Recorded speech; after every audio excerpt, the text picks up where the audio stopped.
Shalom Soulmate Ogat. Sore hari ini kita akan adakan ibadah khusus untuk mengenang kepergian Bapak tercinta kita, Gembala kita, Pendeta Dr. Sewi Eliawang. Hari ini kita akan melihat khotbah beliau beberapa waktu yang lalu. Beliau menyempatkan waktu datang ke tempat kami meskipun jauh, dan khotbah di mimbar ini. Sempat kami berdiskusi, bersenda gurau di atas meja makan. Kami makan bersama dan makanan kesukaan beliau adalah babi kecap. Dan itu menjadi kenangan yang sangat indah pada waktu itu. Dan kenangan itu melekat sekali di hati kami. Terima kasih untuk keteladanan dan bimbingan kepada IDM selama ini. Beliau sudah menjadi pendorong. Beliau tidak pernah berkata tidak ketika kami memohon beliau untuk bisa mengisi firman Tuhan di IDM ini. Seberapa sibuk, seberapa padat jadwal beliau. Dan tidak pernah dikatakan tidak bisa.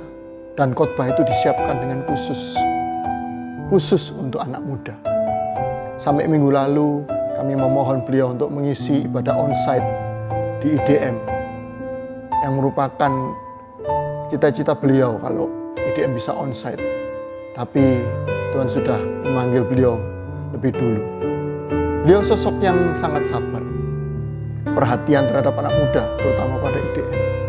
Beliau terus memantau dan mendorong kita untuk ibadah onsite. Belum sempat terjadi, beliau sudah dipanggil Tuhan. Kebaikan Pak Sewi akan selalu kami kenang. Selamat jalan Pak Sewi, teladan perjuanganmu akan kami ikuti dan menjadi teladan buat kami semua. Tuhan Yesus memberkati. Semangat.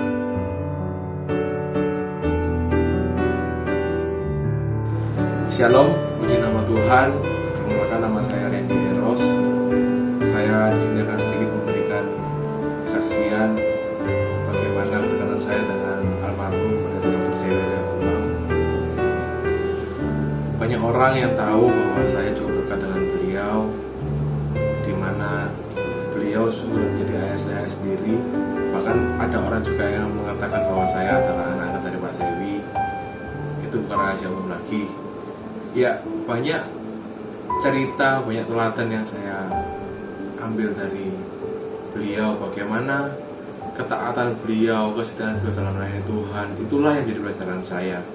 Bagaimana nantinya saya juga harus setia dalam panggilan Tuhan. Bahkan di akhir masa hidup beliau, tepatnya hari Minggu, beliau mengingatkan saya melalui WA, Randy, jangan pernah lalai dalam melayani Tuhan. Itulah pesan terakhir yang beliau sampaikan kepada saya. Artinya jangan sampai nanti ketika saya semakin dipakai Tuhan, saya lalai dalam melayani Tuhan. Itulah yang beliau sampaikan, jangan pernah lalai dalam melayani Tuhan. Selain itu banyak hal berharga yang saya ambil dari beliau, tidak dapat saya sampaikan di testimoni ini. Tetapi saya merasa sangat kehilangan sosok seorang ayah bagi saya. Bagaimana beliau sangat perhatian kepada saya, selalu menilik pekerjaan saya di ibadah online. Keluh kesah saya selalu ditampung oleh beliau. Tetapi satu pesan yang beliau selalu ingatkan, tidak boleh larut dalam duka cita, karena kematian bukanlah akhir dari segala sesuatu. Dan satu kata terakhir dari saya, selamat jalan Bapak Sewi Eliawang. Saya sangat merindukanmu, dan sampai jumpa di Yerusalem yang baru.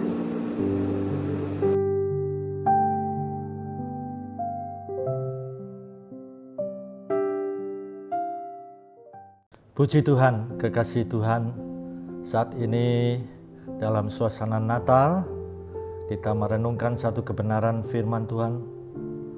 Dalam ibadah ini, ibadah Dewasa Muda GPPS Jemaat Sawahan, maka saya tergerak untuk menyampaikan satu kebenaran masa dewasa muda Yesus Kristus. Mari kita membaca di dalam Injil Lukas ayat 42, kemudian ayat 46 sampai dengan 47, dan disambung ayat 52. Mari kita membaca, kita memperhatikan kebenaran ini.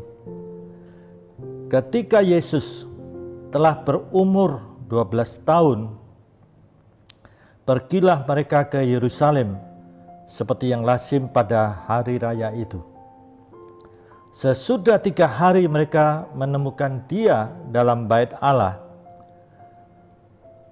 Yesus sedang duduk di tengah-tengah alim ulama sambil mendengarkan mereka dan mengajukan pertanyaan-pertanyaan kepada mereka. Dan semua orang yang mendengar Dia sangat heran akan kecerdasannya dan segala jawab yang diberikannya. Dan Yesus makin bertambah besar dan bertambah hikmatnya dan besarnya, dan makin dikasihi oleh Allah dan manusia. Kemudian kita perhatikan Injil Lukas pasal 3 ayat 23. Ketika Yesus memulai pekerjaannya, Ia berumur kira-kira 30 tahun. Dan menurut anggapan orang, Ia adalah anak Yusuf, anak Eli. Kekasih Tuhan, kita perhatikan di sini. Masa kecil Yesus sampai menginjak usia dewasa. Di sini kita bisa memperhatikan perkembangan Yesus menuju kepada kedewasaan. Kalau kita memperhatikan di dunia pendidikan orang dewasa, di dalam perkuliahan teologi itu ada disiplin ilmu pendidikan orang dewasa, POD. Nah, di dalam pendidikan orang dewasa, di dalam usia dewasa, itu dibagi dalam 3 kategorial, yaitu dewasa muda, usia antara 18 atau 20 ya. Ada yang membagi dari 18, ada yang mulai dari 20. Dewasa muda itu dari usia 20 sampai 40. Dewasa menengah atau dewasa madya itu usia 40 sampai dengan 60. Sedangkan usia 60 sampai ke atas itu usia lanjut. Nah, di sini dewasa muda itu dari usia 18 sampai dengan 40. Itu dewasa muda, dewasa dini. Nah, saat ini kita berada di dalam ibadah dewasa muda. Saudara kekasih Tuhan yang hadir ini di dalam kisaran usia 18 sampai 40. Ini ibadah dewasa muda. Puji Tuhan. Saya melihat saudara dalam usia muda ini, saudara kekasih Tuhan di dalam semangat. Harusnya demikian, di dalam semangat. Nah, di dalam usia muda ini, usia 18 sampai 40, memang tantangan yang dihadapinya itu tantangan yang berat juga ya. Masa dari remaja menuju masa dewasa awal, dewasa dini, dewasa muda. Itu sebabnya GPP Jemaat Sawahan ada ibadah dewasa muda. Nah, di sini kekasih Tuhan, firman Tuhan juga menyatakan, coba kita perhatikan di dalam Yesaya pasal 40. Yesaya pasal 40 ayat 27 sampai dengan 31. Mengapakah engkau berkata demikian, hai Yakub, dan berkata begini, hai Israel? Hidupku tersembunyi dari Tuhan. dan hakku tidak diperhatikan Allahku. Anak-anak muda, dewasa muda itu umumnya itu kritis. Di dalam dinamika menjalani kehidupan dewasa muda ini, tantangan demi tantangan, kesulitan dan kesukaran. Nah ini, seringkali anak-anak muda itu ya karena kritis akhirnya, dalam kata-katanya tidak terkontrol dengan baik. Nah, jangan sampai seperti yang disampaikan di dalam surat Yudas. Pada akhir zaman, lihat banyak orang yang menggerutu, mengeluh tentang nasibnya, dan mengeluarkan kata-kata yang tidak sepatutnya, kata-kata nista. Nah, jangan sampai kita berdosa di dalam perkataan, di dalam pikiran, di dalam hati, di dalam perbuatan. Dijauhkan kiranya. Kita lihat firman Tuhan katakan apa? Tidak betul. Ya, beberapa orang, Tuhan tidak perhatikan saya. Mana Tuhan? Nah ini. Jangan sampai keluar kata-kata demikian. Tidak betul saudara. Lihat, tidakkah kau tahu dan tidakkah kau dengar? Tuhan ialah Allah yang kekal, yang menciptakan bumi dari ujung ke ujung. Ia tidak menjadi lelah dan tidak menjadi lesu. Tidak terduga pengertiannya. Dia memberi kekuatan kepada yang lelah dan menambah semangat kepada yang tiada berdaya. Orang-orang muda menjadi lelah dan lesu, dan teruna-teruna jatuh tersandung. Ini firman Tuhan mengatakan, orang-orang muda menjadi lelah dan lesu, dan teruna-teruna jatuh tersandung. Orang-orang muda itu kekasih Tuhan, mereka punya semangat yang luar biasa, energik. Tapi lihat, karena menghadapi masalah, apalagi dalam situasi kondisi pandemi, ya, wabah virus melanda berbagai negara di seluruh dunia, juga Indonesia. Nah, dalam situasi kondisi yang demikian, kita lihat di dalam seluruh aspek kehidupan manusia terdampak wabah ini. Kehidupan pribadi, keluarga, perusahaan. Beberapa orang menjadi stres, depresi. Orang-orang muda yang semangat, energik. Lihat sampai firman Tuhan katakan apa? Orang-orang muda menjadi lelah dan lesu, dan teruna-teruna jatuh tersandung. Puji Tuhan, kekasih Tuhan. Anak-anak muda, dewasa muda, GPP Jemaat Sawahan. Kita ini harus pakai cara Tuhan, bukan cara duniawi.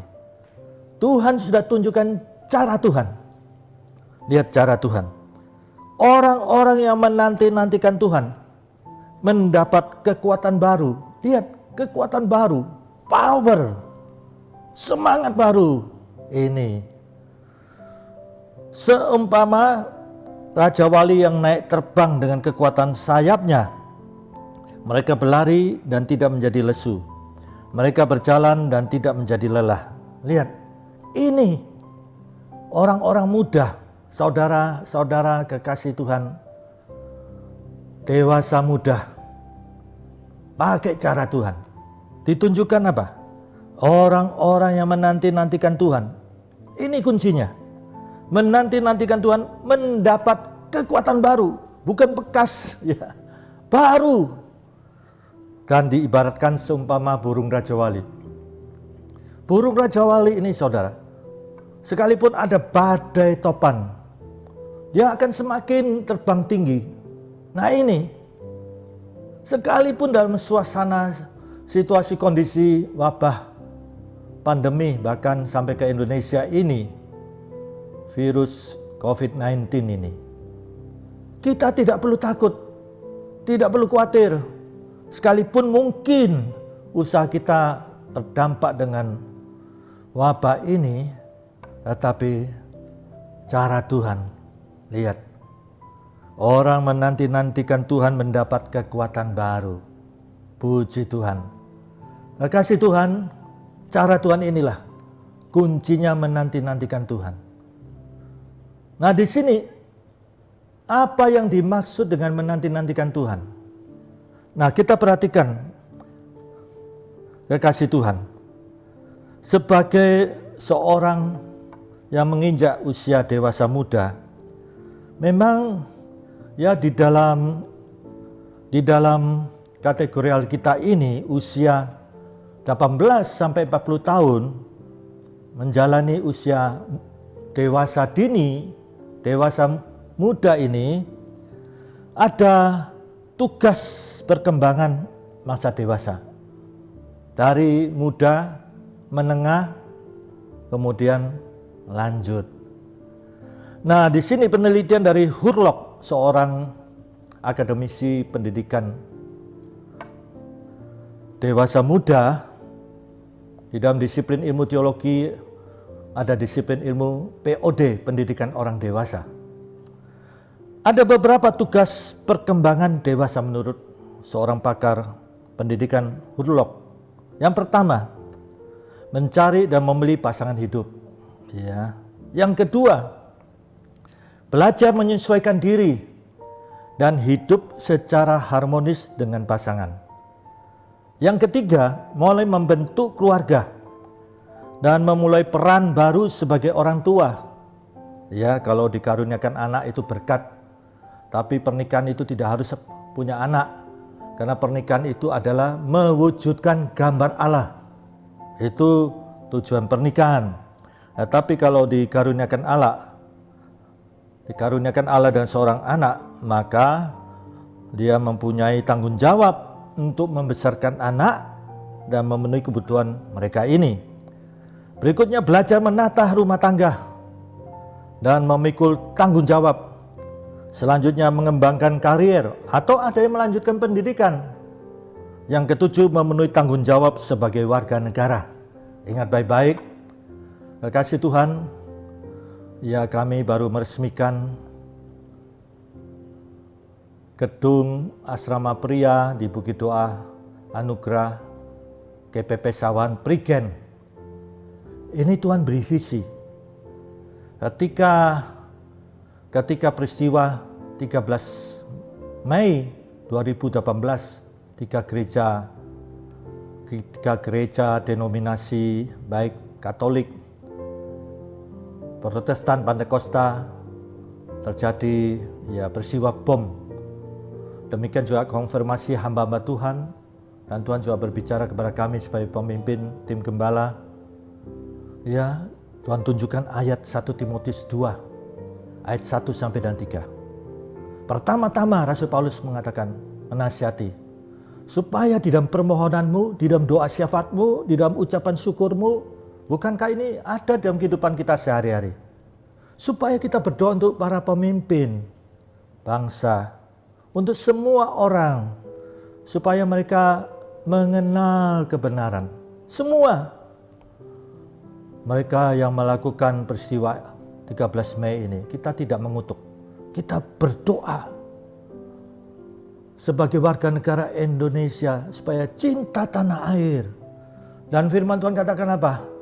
Itu yang baik dan yang berkenan kepada Tuhan. Kekasih Tuhan, jadi kita diberi visi, GPP Sawan mempunyai 3 bukit doa. Semuanya oleh mujizat Tuhan bisa tersedia dengan satu bangunan yang anggun dan megah. Supaya kami menyatakan visi ini kepada setiap yang berdoa di bukit doa. Berdoa untuk bangsa negara Indonesia ini. Itu yang baik dan yang berkenan kepada Tuhan. Jangan khawatir akan kehidupan saudara, keluarga saudara, pekerjaan saudara. Kalau saya memperhatikan ini, maka lihat di mata Tuhan apa yang saudara sudah wujudkan ini, visi ini. Itu yang baik dan yang berkenan kepada Tuhan. Lihat, jangan khawatir. Tuhan akan nyatakan diri di tengah-tengah keluarga saudara, pekerjaan saudara, kehidupan saudara. Nah, di sini kekasih Tuhan, memenuhi tanggung jawab sebagai warga negara yang baik. Dan yang terakhir menemukan kelompok sosial yang sesuai. Kita menjadi berkat di lingkungan kita. Nah ini, kita diberkati untuk memberkati supaya Yesus Kristus dimuliakan, dimasyurkan. Nah ini hidup yang menjadi indah dan berarti, kekasih Tuhan.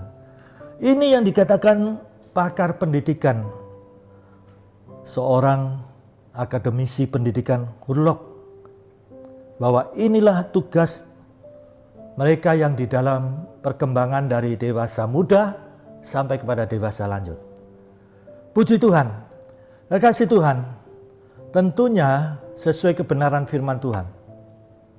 Sebagai seorang yang dewasa muda, masa yang energik, penuh semangat, ya penuh cita-cita.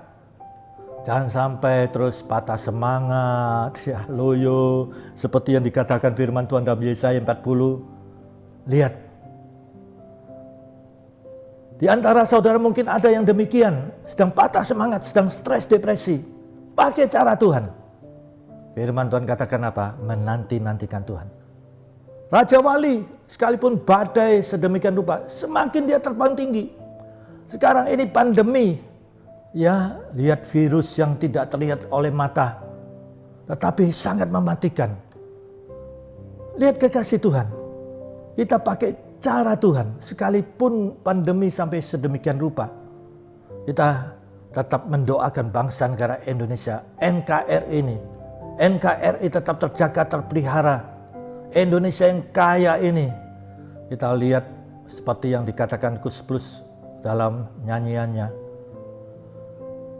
Tongkat itu jadi tanaman, kita lihat seperti ya ketela, ya singkong, luar biasa. Indonesia subur, peternakan di mana-mana kita lihat, ya Indonesia diberkati, ya sehingga anak-anak Indonesia 4 sehat 5 sempurna.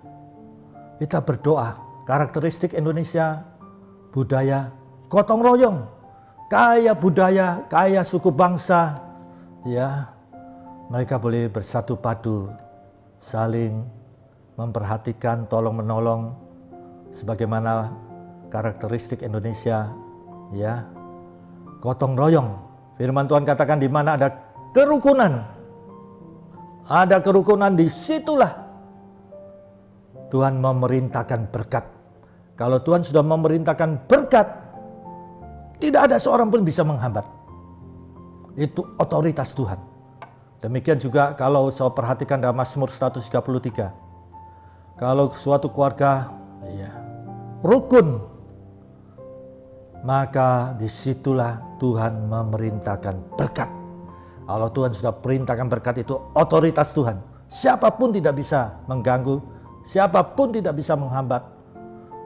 Itu otoritas Tuhan, pembelaan Tuhan. Nah kekasih Tuhan, menanti-nantikan Tuhan. Di sini kemudian kita tidak perlu bekerja. Tidak, kita ini kan makhluk sosial. Kita tidak diciptakan menjadi orang yang menyendiri. Ya, tentunya kita ada di dalam satu komunitas. Nah, di sini yang perlu kita perhatikan, kita sadar bahwa manusia terbatas. Dalam pandemi ini saja kita lihat negara-negara adidikja, Amerika Serikat, Eropa. Mereka dengan teknologi canggih, medis, kedokteran. Tapi justru mereka yang kena dampak yang paling parah. Ratusan ribu yang terdampak positif virus 19 ini. Dan puluhan ribu yang tewas. Padahal mereka negara teknologi canggih di dalam medis, pengobatan, kedokteran. Nah disinilah mengajarkan kepada kita bahwa manusia itu sepandai-pandainya, sepengalamannya tetap terbatas. Di sini kita butuh Tuhan. Coba saya mau tanya, adakah saudara tidak butuh Tuhan? Siapa kita ini? Kita sangat butuh Tuhan. Itu sebabnya pemazmur, kita lihat di dalam Mazmur 90. Seorang raja, punya kedudukan, punya otoritas, punya prajurit yang terlatih. Tetapi Daud mengutip doa Musa. Musa pun seorang nabi, punya masa rakyat Israel. Lihat, menyatakan apa? Bahwa tempat pelindungan mereka adalah Tuhan. Dan dikatakan Tuhan semesta alam yang menciptakan alam semesta raya ini sampai turun-temurun. Dan lihat menyatakan bahwa manusia terbatas. Tuhan tentukan usianya 70 tahun, kalau kuat 80 tahun. Selebihnya adalah dia akan menghadapi betapa rapuhnya tubuh manusia ini. Dan lihat, Raja Daud menyatakan, ajarlah kami menghitung hari-hari sedemikian, supaya kami memperoleh hati yang bijaksana. Tentunya kita mau memperoleh hati yang bijaksana. Dan dikatakan ayat 14 apa? Setiap pagi kami kenyang. Nah ini setiap pagi kenyang dengan apa? Dengan kasih setia Tuhan. Dan kita akan menjalani hari-hari di dalam damai sejahtera Tuhan. Luar biasa.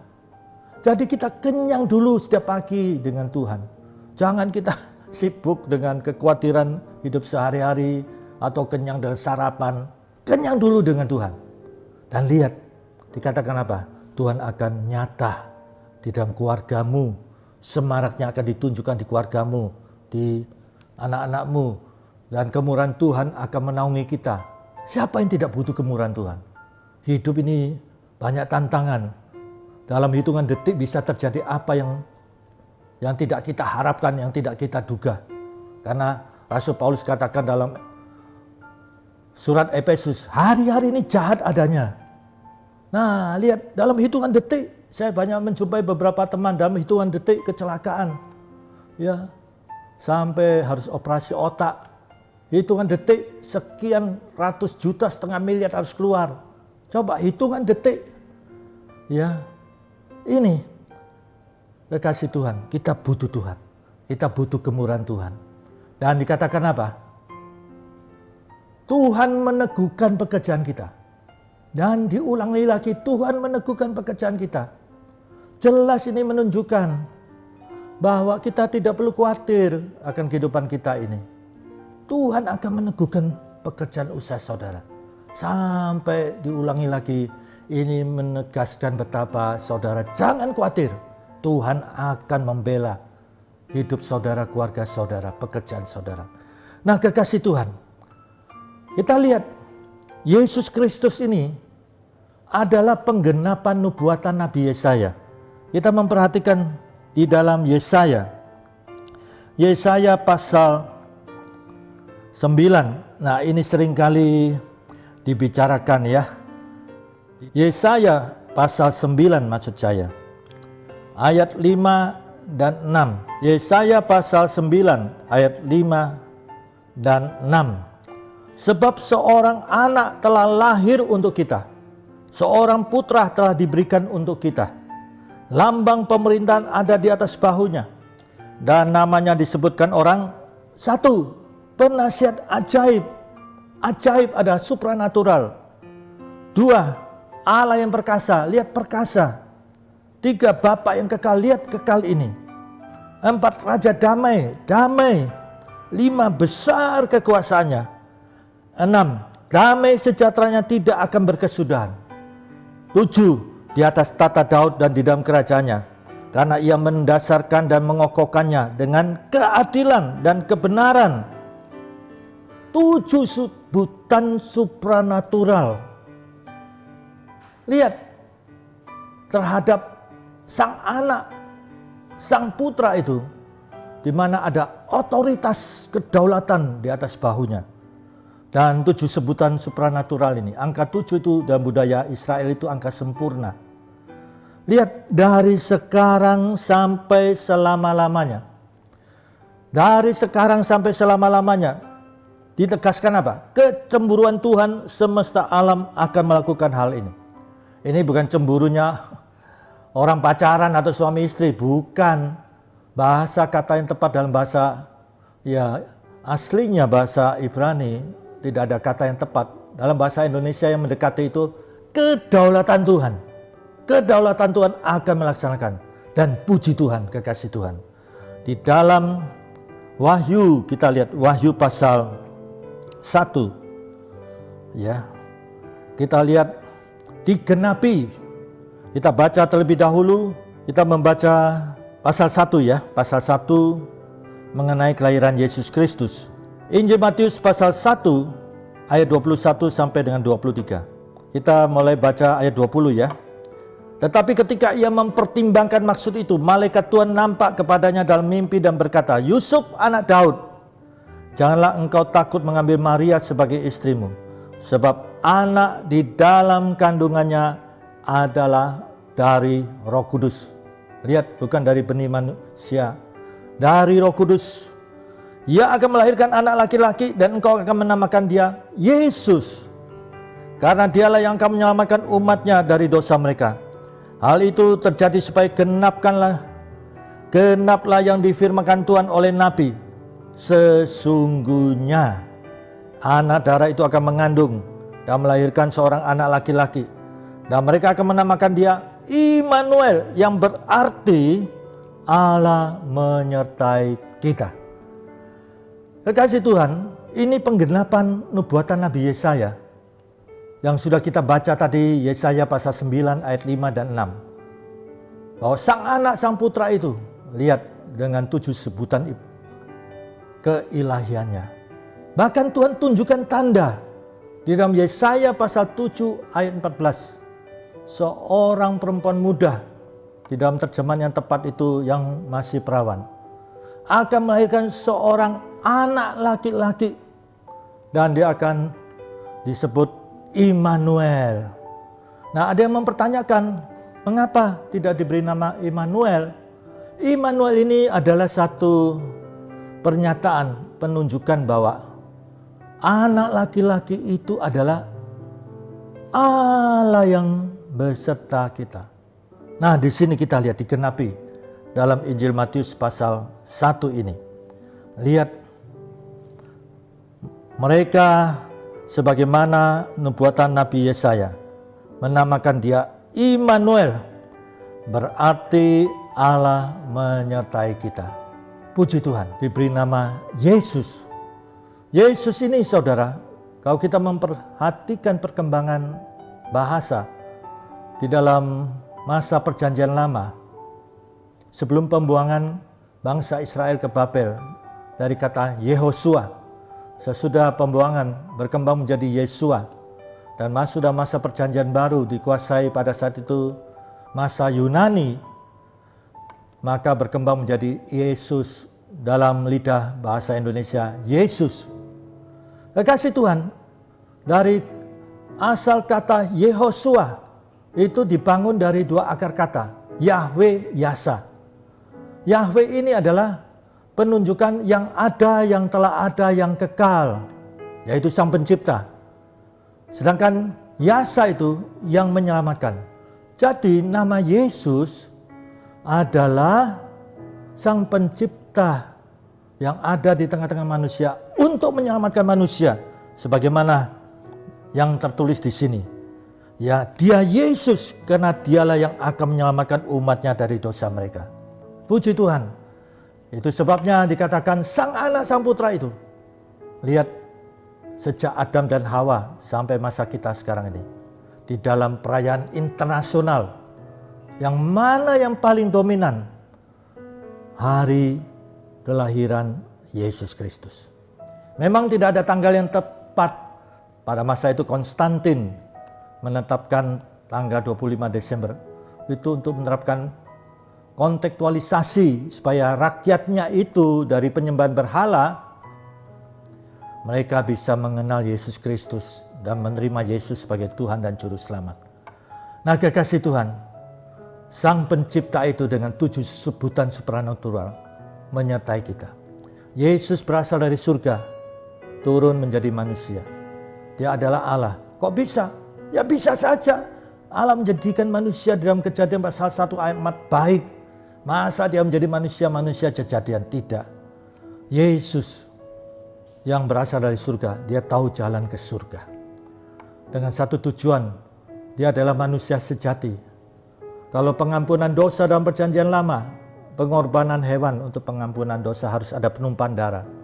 Maka dalam perjanjian baru ini, ya simbol ibadah perjanjian lama ini, Yesus menjadi anak domba yang tak bernoda, tak bercacat celah. ya menjadi korban satu kali untuk selama-lamanya, supaya Yesaya 1 ayat 18 itu terpenuhi. Sekalipun dosamu, sampai ditegaskan, mari kita berperkara. Sekalipun dosamu merah kirmisi, akan menjadi putih seperti salju. Sekalipun dosamu merah kesumba, akan menjadi putih seperti bulu domba. Ini seberat apapun dosa saudara. Kalau saudara mau datang pada Yesus, terima Yesus, Tuhan mengampuni dosa saudara. Ini mujizat yang terbesar dalam hidup kita. Apa yang kita lakukan dalam pekerjaan Tuhan tidak cukup membalas kasih Tuhan yang begitu besar. Keselamatan jiwa kita ini. Itulah sebabnya dalam Wahyu, kita lihat Wahyu ayat yang terakhir. Wahyu, kita baca saja pasal 5. Wahyu pasal 5. Wahyu pasal 5 kita membaca ayat 11 sampai dengan ayat 14. Demikianlah firman Tuhan. Maka aku melihat dan mendengar suara banyak malaikat sekeliling tata, makhluk-makhluk dan tua-tua itu. Jumlah mereka ini berlaksa-laksa dan beribu-ribu raksa. Katanya dengan suara nyaring, anak domba yang disembelih itu layak untuk menerima apa? 1. Kuasa. 2. Dan kekayaan. 3. Dan hikmat. 4. Dan kekuatan. 5. Dan hormat. 6. Dan kemuliaan. 7. Dan puji-pujian. Lihat. Angka 7, angka kesempurnaan. Anak domba yaitu Yesus Kristus. Dan aku mendengar semua makhluk di surga dan yang di bumi dan yang di bawah bumi dan yang di laut dan semua yang ada di dalamnya berkata, bagi Dia yang duduk di atas tahta dan bagi anak domba adalah puji-pujian dan hormat dan kemuliaan dan kuasa sampai selama-lamanya. Dan keempat makhluk itu berkata, amin. Dan tua-tua itu jatuh tersungkur dan menyembah. Nah ini, berkasih Tuhan ibadah dewasa muda. Datang kepada Yesus. Tentunya kita tidak akan sampai bertapa begitu rupa. Kita kan makhluk sosial, tidak mungkin kita menyendiri, menyepi sampai bertahun-tahun. Tapi di sini cara Tuhan. Pertama-tama dahulukan Tuhan. Ini, lihat. Ini pengakuan terhadap Yesus Kristus. Saya setiap hari, setiap pagi, malam, saya selalu memperkatakan Yesaya pasal 9 ayat 5 dan 6. Saya selalu memperkatakan Wahyu pasal 5 ayat 12 dan 13 ini. Dengan keyakinan penuh setiap hari. Ini pengakuan saya di hadapan Tuhan. Saya selalu memperkatakan pengakuan iman ini. Dan sudah saya jalani bertahun-tahun. Ada satu damai sejahtera. Saya melihat Tuhan itu begitu nyata. Mari anak-anak muda. Dalam dinamika dewasa muda saudara sampai kepada dewasa lanjut. Ini. Perkatakan kata-kata iman. Katakan Yesaya pasal 9 ayat 5 dan 6. Katakan Wahyu pasal 5 ayat 12-13. Saya juga memperkatakan Tuhan Yesus gembalaku yang baik. Saya juga memperkatakan doa Bapa kami. Itu setiap hari pasti saya lakukan. Saudara akan melihat Tuhan itu nyata dalam hidup saudara, keluarga saudara, pekerjaan saudara. Puji Tuhan. Amin. Mari kita berdoa. Bapa Surgawi, kami sebagai anak-anak muda dalam menjalani dalam situasi kondisi sekarang ini, kami tidak takut Tuhan. Kami punya Tuhan yang luar biasa. Tuhan yang hidup, Tuhan Yesus Kristus. Bersama Tuhan kami akan melakukan pekerjaan-pekerjaan yang besar. Di dalam Yohanes 14 kami yakin Tuhan. Tuhan Yesus yang tidak berubah baik kemarin, hari ini, dan sampai selama-lamanya. Mungkin pada saat ini kami diizinkan mengalami sesuatu. Kesulitan, kesukaran, bahkan konflik. Tapi kami percaya Tuhan. Tuhan sudah tunjukkan cara Tuhan. Dan kami mau melakukan cara Tuhan ini. Dan firman Tuhan adalah ya dan amin. Kami akan melihat Yesus Kristus hidup. Bagi kami yang berharap kepada Tuhan tidak akan dikecewakan. Tidak akan dipermalukan. Karena Bapa, Yesus Kristus dan Roh Kudus adalah Tuhan semesta alam. Tuhan yang menciptakan langit, bumi, laut dan segala isinya. Puji Tuhan. di dalam Yesus Kristus, kami akan melihat bahwa firman Tuhan ini adalah ya dan amin. Bukan slogan, bukan hanya kata-kata yang indah, bukan hanya satu kata-kata finishing saja, tetapi adalah kebenaran yang seutuhnya, yang adalah ya dan amin bagi kami semua. Terpujilah Bapa, Putra, dan Roh Kudus di dalam nama Tuhan Yesus Kristus. Amin. Puji Tuhan. Puji Tuhan, kekasih Tuhan.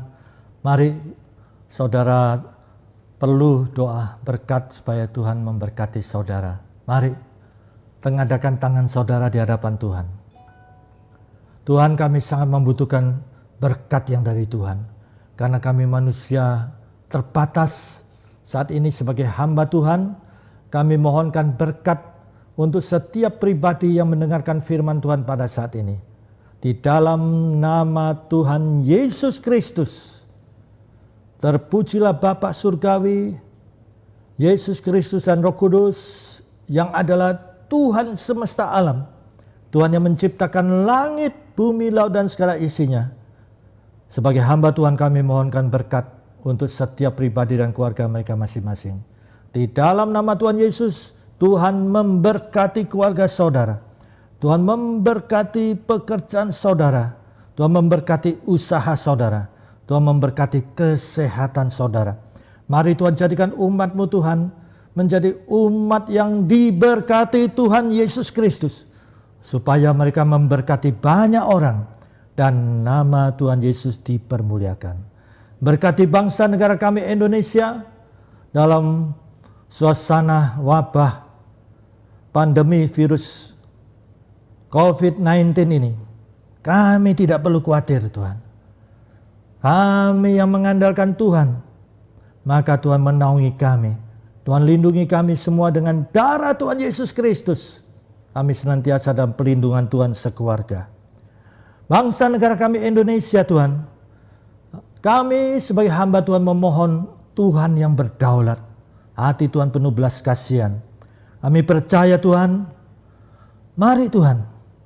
Tuhan nyatakan kuasa Tuhan, kedaulatan Tuhan atas bangsa negara kami Indonesia ini. Supaya vaksin COVID-19 ini bisa ditemukan dan dapat diterapkan dan dapat terlaksana dengan baik. Sehingga mata rantai virus ini teratasi. Dan umat-Mu bisa beribadah dengan tenang. Indonesia diberkati Tuhan.